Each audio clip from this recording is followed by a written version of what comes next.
পারবেন না, কারণ পরিবর্তনটা উপর থেকে আসে না, তৃণমূল থেকে আসতে হয়।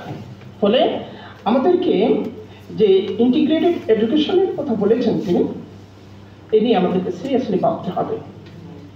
আমাদের এই যে শিক্ষার মধ্যে দূরত্বের মূল জায়গাটা কোথায়? সমস্ত পর্যালোচনা সামনে রেখে আমরা দূরত্বের মূল যে জায়গাটা দেখি সেটা হচ্ছে বিশ্ববিদ্যালয় ভিত্তিক যে শিক্ষা বা ইউরোসেন্ট্রিক যে শিক্ষা, এই শিক্ষাটা আসে থেকে যুক্তি থেকে, রাশন থেকে, লজিক থেকে। তার মূল বিষয় হচ্ছে, মুখ্য বিষয় হচ্ছে রাশন এবং লজিক। দার্শনিকদের চিন্তা থেকে, শিক্ষাবিদদের চিন্তা থেকে, সমাজবিজ্ঞানীদের চিন্তা থেকে, অর্থনীতিবিদদের চিন্তা থেকে, রাষ্ট্রবিজ্ঞানীদের চিন্তা থেকে, সেগুলো থেকে এটা বিকশিত হয়। আর ইসলামের যে শিক্ষা, এই শিক্ষার মর্মমূলে আছে ওয়াহি। যারা বিশ্ববিদ্যালয়ে পড়ান, যারা এই ব্যবস্থার মধ্য থেকে উঠে আসেন, তারা ওয়াহিকে জ্ঞান হিসেবে নেবেন কিনা এই তর্ক করেন। আমরা যারা মাদ্রাসা বাহিত, সেখানে যুক্তিকে আমরা জ্ঞান হিসেবে নেব কিনা এই তর্ক করি। কিন্তু এই তর্কটা একটা মীমাংসিত বিষয়, মীমাংসা হয়ে গেছে। আপনি ইমাম গাজালি রাহিমাহুল্লাহ তাআলাকে পড়েন, ইমাম গাজালি সুন্দর একটা কথা বলেছেন যে আল আকলু ওয়াহয়ুম মিনাদ দাখিলি ওয়াল ওয়াহয়ু আকলুম মিনাল খারিজি। ইমাম গাজালি বলেছেন যে বুদ্ধিবৃত্তি যেটা, ইন্টেলেকচুয়ালিটি যেটা, সেটা হলো আপনার ভেতরে থাকা ওয়াহি। আপনার বুদ্ধিবৃত্তি হচ্ছে আপনার ভেতরে থাকা আল্লাহ প্রদত্ত ওয়াহি।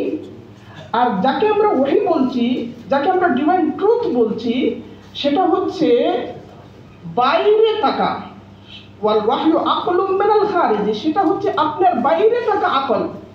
অর্থাৎ ওয়াহিটা বাইরে থেকে, আল্লাহর তরফ থেকে আসে, সেটা আকল এবং বুদ্ধিবৃত্তির মধ্য দিয়ে আপনাকে পথ দেখায়। সেখানেও একটা বুদ্ধিবৃত্তির অংশগ্রহণ থাকে। আর আপনার যে বুদ্ধিবৃত্তি, সেখানে ওয়াহির একটা অংশ থাকে। সে কারণে আমরা মানুষের চিন্তা এবং বুদ্ধির মধ্যে আগত উদ্ভাসিত সত্যকে ইলহাম বলে অভিহিত করি। ইলহাম সেটা ওয়াহির একটা শাখা মাত্র।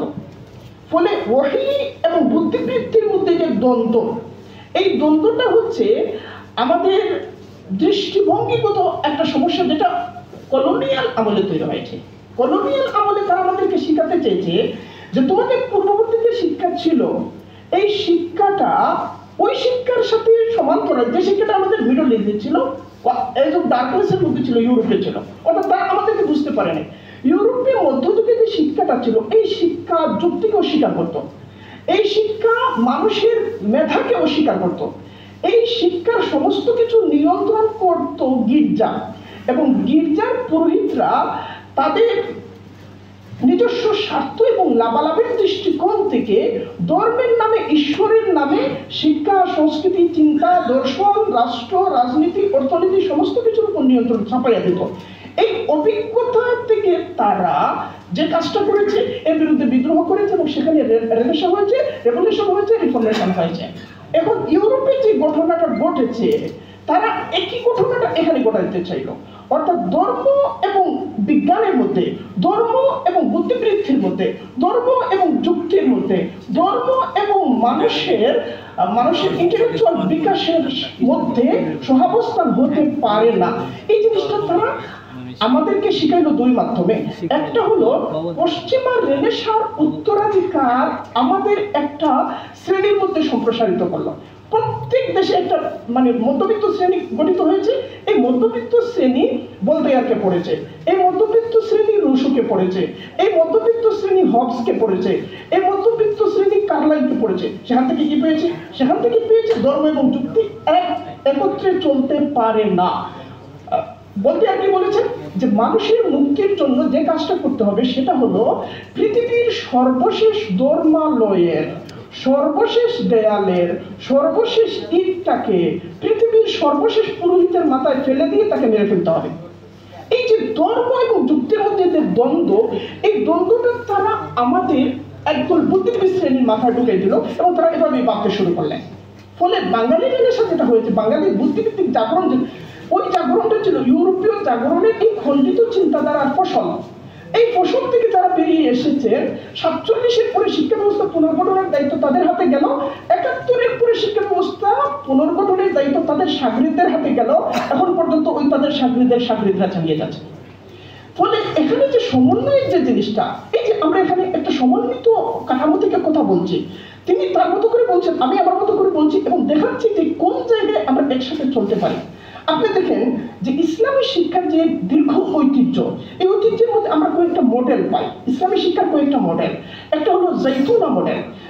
জাইতুনা সেটা প্রতিষ্ঠিত হয়েছিল তিউনিসে, প্রতিষ্ঠিত হয়েছিল 498 খ্রিস্টাব্দে, এবং সেখানে শিক্ষার একটা নতুন একটা পরীক্ষা নিরীক্ষা হয়েছিল। দিন এবং দুনিয়ার মধ্যে সমন্বয়, আকল এবং বুদ্ধিবৃত্তি, ওয়াহি এবং বুদ্ধিবৃত্তির মধ্যে সমন্বয়ের একটা মডেল সেখানে ছিল। আরেকটা মডেল হলো সেটাও তুনিসিয়া হয়েছিল, মরক্কোতে হয়েছিল, ফেজে, তারাউন মডেল।